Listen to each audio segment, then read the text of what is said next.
At that time, I had no understanding, which most kids who never had any infractions with the criminal justice system would. Ronnie Cannon has come a long way since his days as a youth. In 1993, a then 16-year-old Cannon committed a violent crime. Because he was a juvenile, his case was moved to adult court in a process known as bind-over. In Ohio, bind-overs are divided into two categories: discretionary, where a judge reviews the case and decides if the minor should be tried as an adult. In the case of Cannon, his was mandatory. And because of the violent nature of his crime, state law required his case to automatically be moved to adult court, where he was convicted and sent to an adult prison. Just understanding the magnitude of what taking place and not even knowing the severity of what was to come in terms of that would be incarcerated for almost 2 decades. When we talk about young people who are incarcerated in adult jails and prisons, there are some really brutal conditions that they can be exposed to. Juvenile advocates like Leah Winsberg with the Children's Law Center says Cannon's bind-over experience, along with many other youth offenders, puts them at a disadvantage when it comes to rehabilitation.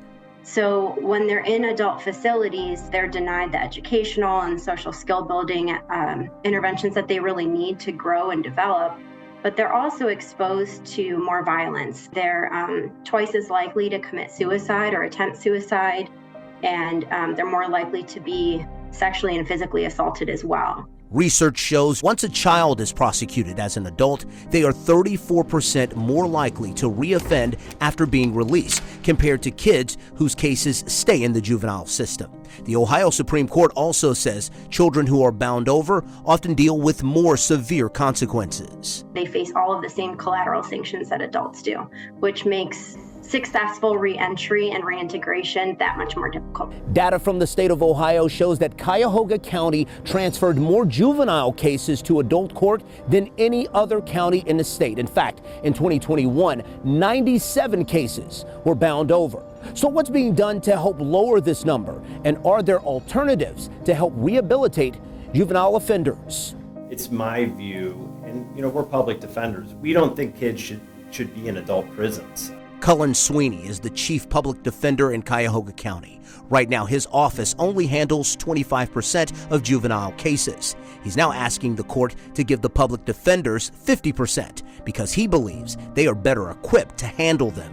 We have investigators on staff, social workers who work on mitigation, and in juvenile cases, developing sort of the life history of the child and why we shouldn't give up on this child is critical. In the last year, Sweeney says his office has managed to keep nearly 70% of their bind-over cases in juvenile court. Which we think is a good start, and we appreciate that. As for Ronnie Cannon, he has a new life. He's married and has a daughter. Cannon hopes the county will re-examine how bind-over cases impact youth offenders in the long term. By the county, that whether it's outreach, how it's being marketed, may not be in an effective manner, but there are opportunities out here for our youth, right? It's just a matter of getting them connected and keeping them engaged.